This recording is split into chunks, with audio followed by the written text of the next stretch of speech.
பெரிய மனிதன் எத்தகைய செயல்களை செய்கின்றானோ அதையே பொதுமக்களும் பின்பற்றுகின்றனர். தன் செயல்களால் எந்த தரத்தை அவன் ஓமை அமைத்து காட்டுகின்றானோ அதையே உலகம் முழுவதும் பின்பற்றுகின்றது. ஸ்லோகம் 22. பிரஜாவின் மகனை உலகங்களிலும் நான் செய்ய வேண்டிய கடமை ஏதும் இல்லை. எனக்கு தேவையோ நான் அடைய வேண்டியதோ ஏதும் இல்லை. இருந்தும் நான் விதிக்கப்பட்ட கடமைகளில் ஈடுபட்டுள்ளேன். ஸ்லோகம் 23. ஏனெனில் விதிக்கப்பட்ட கடமைகளை கவனத்துடன் செயலாற்ற நான் எப்பொழுதாவது தவறினால் மனிதர் எல்லாம் நிச்சயமாக என் பாதையையே பின்பற்றுவர். ஸ்லோகம் 24. நான் விதிக்கப்பட்ட கடமைகளை செய்யாவிடில் இந்த உலகெல்லாம் சீரழித்துவிடும். தேவையற்ற ஜனங்கள் தோன்றுவதற்கு காரணமாகி விடுவேன். அதன் மூலம் எல்லா உயிர்வாழிகளின் அமைதியையும் அழித்தவனாகி விடுவேன். ஸ்லோகம் 25. பலனில் பற்றுதல் கொண்டுள்ள அறிவற்றவன் தனது கடமையை செய்வதைப் போலவே அறிஞரும் கடமையை செயலாற்றலாம். ஆனால் பற்றுதல் ஏதுமின்றி பொதுமக்களை சரியான பாதையில் வழி நடத்துவதற்காகவே அது செய்யப்படுகிறது. ஸ்லோகம் 26. விதிக்கப்பட்ட கடமைகளின் பலன்களில் பற்று கொண்டுள்ள அறிவற்றவர்களின் மனதை அறிஞர்கள் குழப்பக்கூடாது.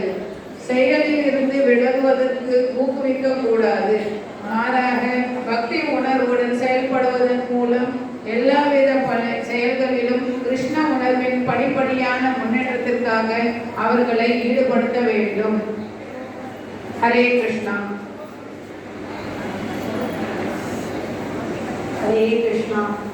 அகங்காரத்தினால் பாதிக்கப்பட்டு மயங்கிய ஆத்மா பௌதிக இயற்கையின் முக்குணங்களால் நடைபெறும் செயல்களுக்கு தன்னையே கர்த்தா என்று எண்ணிக்கொண்டுள்ளோம்.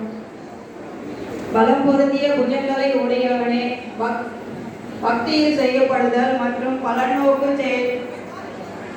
நோக்கி செயல்படுதல் இவற்றின் வேறுபாட்டை நன்கு அறிந்திருப்பதால் பூரண உண்மையின் ஞானமுடையவன் புலன்களிலும் புலனுகர்ச்சியிலும் தன்னை ஈடுபடுத்திக் கொள்வதில்லை. ஜட இயற்கையின் குணங்களால் மதிமயங்கிய அறிவற்றோர் லௌகீக செயல்களில் முழுமையாக ஈடுபட்டு பற்றுடையோராகின்றனர். குறைவான அறிவுடன் செயல்படுவதால் இத்தகைய கடமைகள் கீழ்த்தரமானவை என்ற போதிலும் அறிவுடையோர் அவர்களை நிலைபெற செய்யக்கூடாது.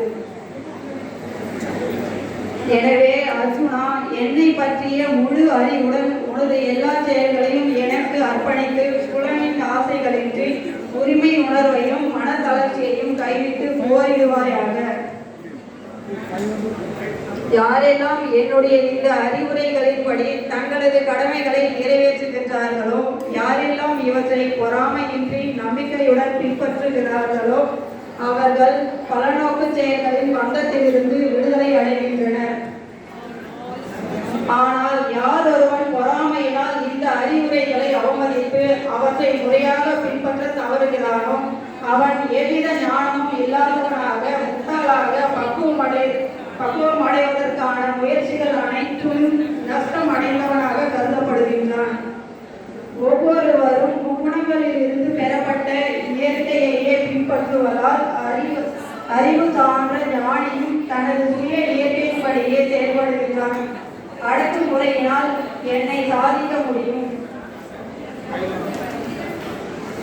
புலன்கள் மற்றும் புலனுணர்ச்சி பொருட்களின் மீதான விருப்பு வெறுப்புகளை ஒழுங்குபடுத்துவதற்கு விதிமுறைகள் உள்ளன. அத்தகைய விருப்பு வெறுப்புகளின் கட்டுப்பாட்டில் ஒருவன் வந்துவிடக்கூடாது. ஏனெனில் தன்னுணர்வு பாதையில் இவை தடைகட்டலாகும். ஹரே கிருஷ்ணா. ஹரே கிருஷ்ணா. பிறருடைய கடமைகளை